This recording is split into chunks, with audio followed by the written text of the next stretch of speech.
హరీశ్వరరావు కాళేశ్వరం మీద నిజాలు బుక్ బయట పెట్టిండట. జర ఎదురు కమిటీ దగ్గర పని స్టార్ట్ చేయాలి.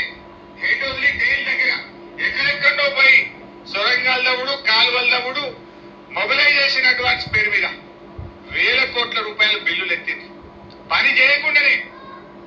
మిత్రులారా, హరీశ్వరరావు కాళేశ్వరం గురించి నిజాలు చెప్తున్నాడు.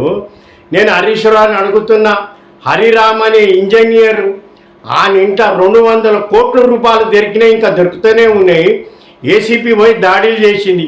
మళ్ళీ ఇవన్నీ ఎక్కడికైతే వచ్చాయి? కాళేశ్వరం చీఫ్ ఇంజనీర్ హరిరామ్ ఇంట్లో వాంతాన అంతేలే అంటే ఇక రాజకీయ నాయకులు యోనం చెయ్యుందో ఎంతెంత ఉందో అది బయట పడాలి.